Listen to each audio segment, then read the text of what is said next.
Le Love Conseil. Eh bien, Philippe Renaud, je vais évoquer les détails qui tuent pour les femmes. D'abord, on va commencer aussi par le plan physique. Eh bien, chez un homme, il faut faire très attention parce que les femmes ont un odorat très développé et elles sont sensibles aux odeurs de toutes sortes, notamment aux odeurs de transpiration, mais aussi, par exemple, il y a des femmes qui ne pourraient pas embrasser un homme qui fume. La cigarette, c'est un... Aujourd'hui, c'est un... Oui. Ouais, par exemple. Et sur le plan vestimentaire, il y a des détails qui sont insupportables pour les femmes, notamment la chemise qui ressort du pantalon, les chaussures qui sont pas très bien cirées ou des baskets trop usées. Les femmes regardent beaucoup les chaussures. Je ne sais pas si vous le saviez, mais bon, en tout cas, c'est comme ça. Les hommes regardent les pieds féminins aussi. Oui, mais c'est pas pour les mêmes raisons. Alors, les taches indésirables, vous savez, parce que on sait que les femmes ont un peu l'œil laser, donc elles regardent des petits détails qui vous semblent pas très importants. Et autre détail peu important souvent pour les hommes, mais important pour les femmes, c'est l'harmonie des couleurs. Alors bon, tout ça n'est pas très grave. En revanche, quand on parle des comportements, les femmes vont pas aimer l'homme qui va mater toutes les filles.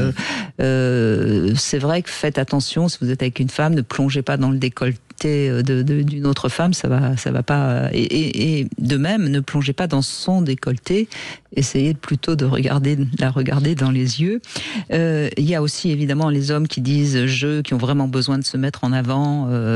Ça peut agacer beaucoup les femmes. Et puis, ce qui agace encore plus les femmes, c'est les hommes qui vont parler un peu trop de leur maman. C'est pas la peine, c'est bon, voilà. Et puis, contrairement à ce qu'on croit, les femmes aiment encore bien qu'on les invite. Donc, les hommes qui se défilent au moment de payer, c'est une très mauvaise chose. Et puis, bien sûr, évitez, si vous parlez de votre ex, d'en parler d'une manière méprisante. Et puis, de toute façon, mieux vaut ne jamais parler de ses ex trop, surtout au début de la relation. Et là où c'est aussi délicat, c'est la proposition d'aller prendre un verre chez vous, parce que c'est tellement connoté de trouver autre chose, quoi. Ça me fait... alors, tous les points, je suis tout à fait d'accord avec vous. Il y en a un qui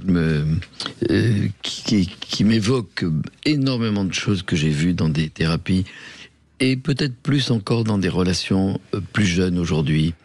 C'est le fait de parler de l'ex.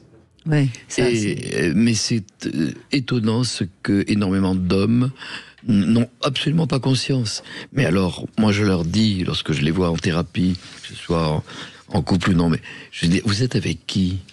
Mais c'est-à-dire, bien sûr, la relation est terminée. Ils me disent, non. Vous en parlez sans arrêt. Oui.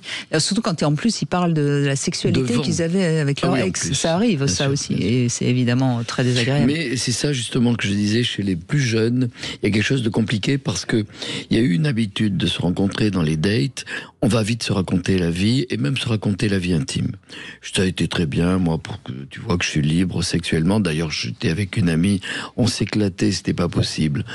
Ça fout tellement de complexe à l'autre qu'il faut surtout, mais il faut être discret, et puis il faut être diplomate, il faut apprendre la diplomatie.